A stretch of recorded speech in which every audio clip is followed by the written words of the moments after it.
welcome back again. So till now we have seen the first step, how we got this comparison of A and B, AC, AD, AE, AF, as well as BC, BD, BE, BF, CD, CE, CF, DE, TF, and EF, right? So we have gone to the first step. Now you concentrate on this diagram. So what is the condition? What does this graph indicates means? So the in the line, in the graph middle we have plotted some pairs, right? So for example, if you see this E comma F line, in between the E comma F line we written A, B, C, D. In the same way, between F comma B line we written CE, and between A comma D line we written EB, and between A comma C line we written CF. In between B comma C line we written EF. So what does it mean? For example, if you take BC line middle లో మనం ఏం రాసాం E comma F అని రాసాం. అంటే అర్థం ఏంటంటే B and C will be compatible only when E comma F is compatible. So that is the meaning of that. That means in a line in between, if you are stating some states, if you are mentioning some states, it means that that particular line will be existing only when the middle whatever states are there that are compatible. For example, ఈ డయాగ్రామ్లో మనం B comma C states చూసుకుంటే B నుంచి Cకి line draw చేసాం, middle ఏం రాసాం E comma F అని రాసాం. అంటే అర్థం ఏంటి? BC is compatible only if EF is compatible. Likewise, how can you state this E comma F line ఎలా చెప్పుకుంటాం మనం? E comma F is compatible only when AB is compatible, CD is compatible.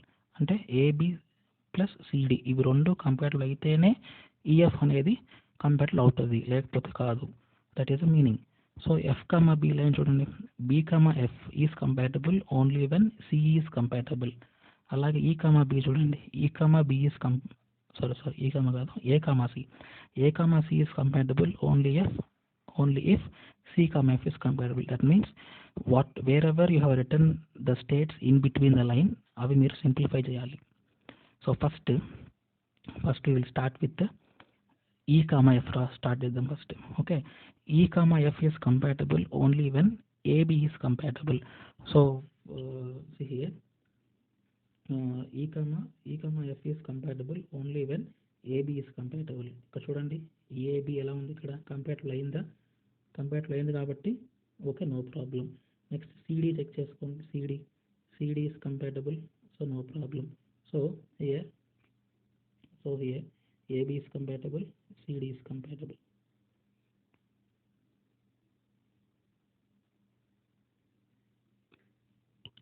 Right? As both AB and CD is compatible, there is no problem with EF also. So no problem. Completed. Next, go with verification of F comma B. F comma B is compatible only with CE is compatible. So CE check చేయండి. అసలు మన గ్రాఫ్లో Cకి Eకి మధ్య line ఉందా అసలు check చేయండి.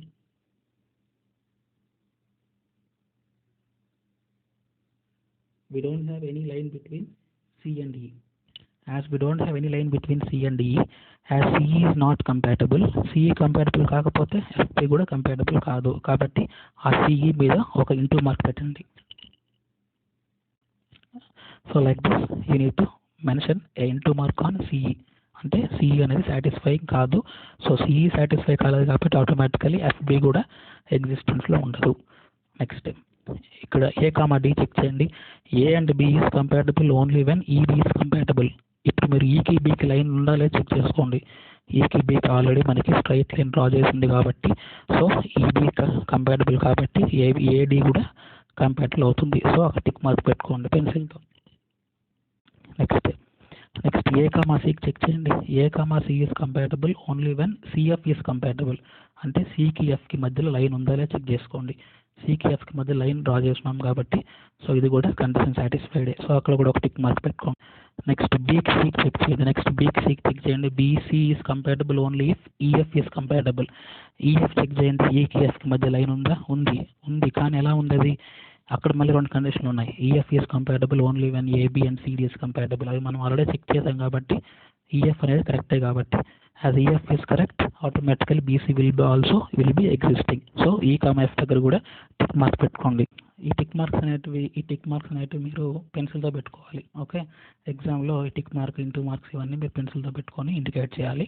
Okay, so this is the second step. First step ఏంటి, graph draw చేయడం. సెకండ్ స్టెప్ ఏంటంటే ఈ గ్రాఫ్ మిడిల్లో ఎక్కడైనా మనం స్టేట్స్ రాసుంటే అవి అసలు కరెక్టా కదా వెరిఫై చేయాలి, క్రాస్ వెరిఫై. ఈ క్రాస్ వెరిఫైయింగ్లో కొన్ని స్టేట్స్ టిక్ మార్క్ ఉంటాయి, కొన్ని ఇంటూ మార్క్తో ఉంటాయి. So I tick and into marks పెట్టిన తర్వాత నెక్స్ట్ స్టెప్ ఏం చేయాలంటే what ever the states we have put and into mark, ఆ ఇంటూ మార్క్ ఉన్న స్టేట్స్ మధ్య ఉన్న లైన్ని ఎరేజ్ చేసేయాలి. సో ఇప్పుడు ఈ గ్రాఫ్లో మనకి ఇంటూ మార్క్ ఎక్కడ ఉంది, ఎఫ్ కామా బి మధ్యన ఉంది.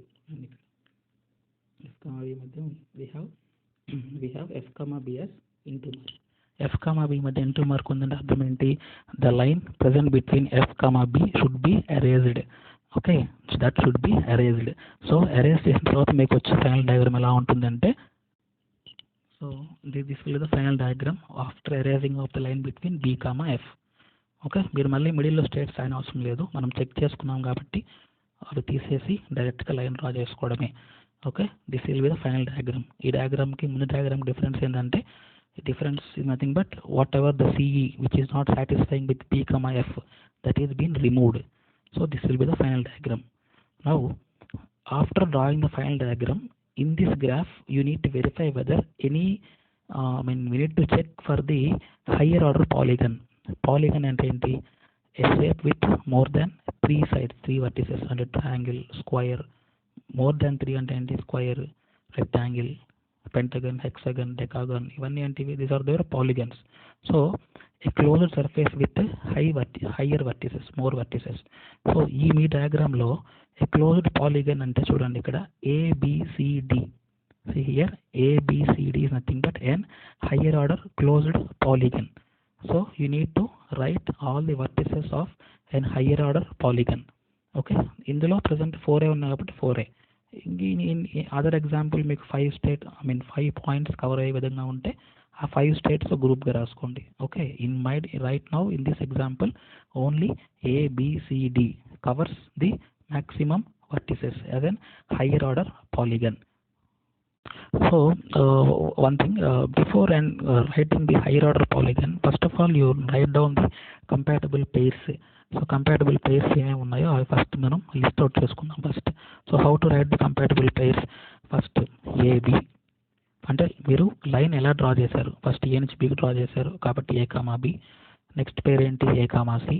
Next pair A comma D. So ఏతో 3 అయిపోయాయి. నెక్స్ట్ బితో బీసీ, బీడి, బిఈ. నెక్స్ట్ సితో సిడి, సిఎఫ్. నెక్స్ట్ డితో ఏమైనా ఉన్నాయా, డితో ఏమి లేవు. మీరు మళ్ళీ డి కామా బి అని రాయొద్దు, ఆల్రెడీ మనం బి కామా డి ముందు రాసుకుంటాం కాబట్టి సో మళ్ళీ రాయని అవసరం లేదు. ఈ విధంగా మనం ప్రతిదాన్ని లిస్ట్ అవుట్ చేసుకుంటూ వస్తాం first. Okay, so if write all those, so మీకు వచ్చే పేర్స్ ఏంటంటే ఫస్ట్ ఏతో ఏమున్నాయి, ఏబి, ఏసి, ఏడి. నెక్స్ట్ బితో బీసీ, బీడి, బిఈ. సితో ఏంటి, సిడి, సిఎఫ్. డితో ఏమి లేవు, ఈతో మాత్రం ఓన్లీ ఈ comma F. So you will get 9 compatible pairs. మనం వీటిని ఏమంటామంటే కంపాటబుల్ పేర్స్ అంటాం. So you call these 9 as your compatible pairs. After writing these compatible pairs, then you go for checking any higher order polygon exists in your graph or not. So if you observe our graph, we got an higher order quadrilateral, or you can say it as higher order polygon, as covering the vertices as A, B, C, D. So you write A, B, C, D as a one group. So see here on the top I written, top of the page I written that the maximum compatibilities. So question మీకు ఎలా అడుగుతారంటే find the maximal compatibilities for the given state table అని అడుగుతారు. So ఫైనల్గా మీరు రాయాల్సిన sequence అదే, maximal compatibilities. So ఈ మ్యాక్సిమం కంపాటబిలిటీస్ అనేటివి మనం ఎప్పుడు కంపాటబుల్ పేర్స్ని రాసుకుంటాం. So first you write all these 9 pairs, compatible pairs, and then go for verifying the higher order polygon. Higher order polygon is nothing but covering the vertices as A, B, C, D. Now A, B, C, D vertices cover అయ్యే విధంగా మనం ఒక group రాసుకున్నాం. Next ఇప్పుడు ఎలా చేస్తామంటే what ever the 9 pairs present here, ఇవి కాకుండా ఇంక ఎక్స్ట్రా ఏమున్నాయి చూడండి. ఇప్పుడు ఫస్ట్ ఏబి అనేది ఆ హైయర్ ఆర్డర్ పాలిగాన్ గ్రూప్లో ఇన్వాల్వ్ అయ్యింది, AC, AD. Next BC, BD, BE అనేది ఆ హైయర్ ఆర్డర్ దాంట్లో లేదు కాబట్టి దాన్ని సపరేట్గా రాసుకోండి, BE.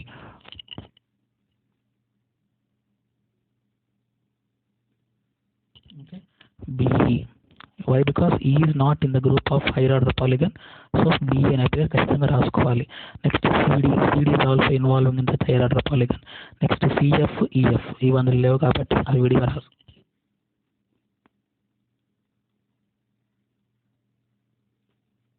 Okay, so therefore the maximum compatibilities ఏంటి అంటే ABCD అనేటివి చూడండి ఇక్కడ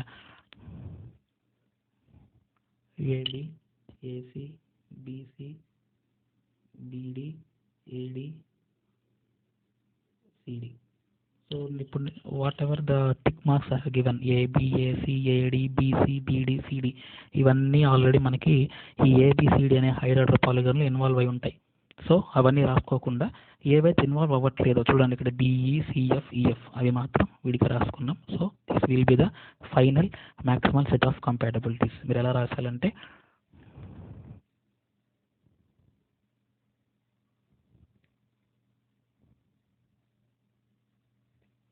ఇలా ఒక సెట్గా రాసి ఆ సెట్లో మొత్తం 4 గ్రూప్స్ ఉంటాయి. First group is nothing but the hire order polygon group ABCD. Next ఆ ABCDలో ఇన్వాల్వ్ అయిన పేర్స్ కాకుండా రిమైనింగ్ పేర్స్ ఏముంటాయి కంపాటబుల్ పేర్స్ అంటే BE, CF, EF అవి ఇక్కడ రాసుకున్నాను. So this will be the final answer. Okay, so ఇప్పుడు ఈ ప్రాసెస్లో మనం ఏం చేసామంటే ఫస్ట్ ఇచ్చిన స్టేట్ టేబుల్ ప్రకారం మనం 6 పాయింట్స్ పెట్టుకున్నాం. ఈ 6 పాయింట్స్ నుంచి కంపారిజన్ స్టార్ట్ చేసాం. Bకి B, తర్వాత AC, AD, AE, AF. So after comparison of all these we have drawn a line only when the condition satisfies, that means the compatibility condition satisfies, and a straight line is drawn between the two states which are purely compatible, and a line in between the states is drawn between a normal compatible అంటే ఏంటి, ఒక line draw చేసి మిడిల్లో states రాస్తున్నాం కదా ఇక్కడ, that is not but normal compatible. So likewise we carefully compared each and every state and we have covered all. Okay, we need to cover all the points, don't forget that. That's why you come with an what you call in an order. First AB, next AC, AD, AE, AF.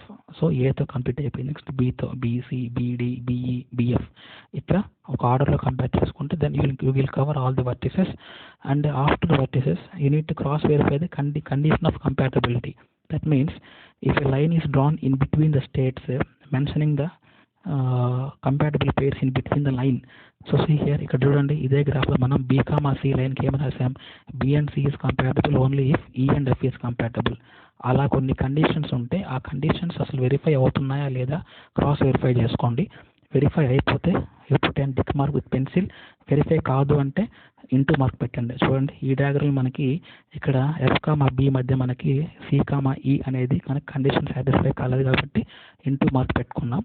And with that into mark we have removed that line and drawn a simplified graph. So this simplified graph is final graph. ఈ final గ్రాఫ్లో మనం ఏవైతే into marks పెట్టుంటామో అవి అక్కడ draw చేయకూడదు. Okay, and then you note down all the compatible pairs. ఈ గ్రాఫ్లో ఉన్న అన్ని కంపాటబుల్ పేర్స్ రాయండి. ఏతో ఏమున్నాయి AB, AC, AD. Bతో ఏమున్నాయి BC, BD, BE. నెక్స్ట్ Cతో CD, CE CF రెండే ఉన్నాయి. నెక్స్ట్ ఈతో ఒకటే ఉంది EF అని. ఓకే, మీరు మళ్ళీ రిపీట్గా రాయొద్దు. AB రాశారు కదా మళ్ళీ BA అని రాయొద్దు. So that the compatible pairs will go on increase. Okay, A, B అన్నా B, A అయినా ఒకటే, C, D అయినా D, C అయినా ఒకటే. So you come with forward comparison, don't go backward.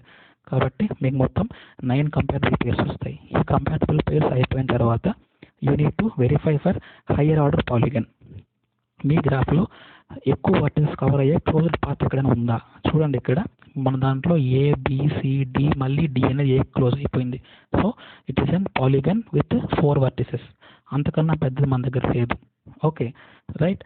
So you can write ABCD as one group. Top most నేను రాసాను ఇక్కడ ABCD as one group. ఇప్పుడు ABCDలో ఇన్వాల్వ్ అయిన పేర్స్ అని టిక్ మార్క్ పెట్టేసుకోండి. చూడండి AB, AC, AD, BC, CD ఇవన్నీ ఇందులో కవర్ అయ్యే గ్రూప్స్ ఇవన్నీ, పేర్స్ ఇవన్నీ. సో ABCD కవర్స్ ఇవన్నీ. సో అవి పోగా ఇంకేం మిగిలాయి అంటే PE, CF, EF. అందుకని అవి విడిగా రాశాను. So this will become your final maximal compatibilities. Very important topic. Okay, merger graph. So merger graph is a nothing but state reduction tool used to reduce the number of states present in the incompletely specified state table. Okay, so you can learn the basics clearly before in the previous videos, and you can start practicing the same problem once or twice. Okay, and in the next video I am going to make how to simplify the same concept with the merger table. Merger table ఎప్పుడు use చేస్తాం? Number of states ఎక్కువగా ఉంటే use చేస్తాం. Okay, అసలు దాన్ని ఎలా use చేయాలి, how what is the process involving in that అనేది we will see in the next video. And this is the concept of merger graph. So once go through this, if you have any doubts you can contact me and you can clarify your doubts. I hope all of you understood this video. Thank you.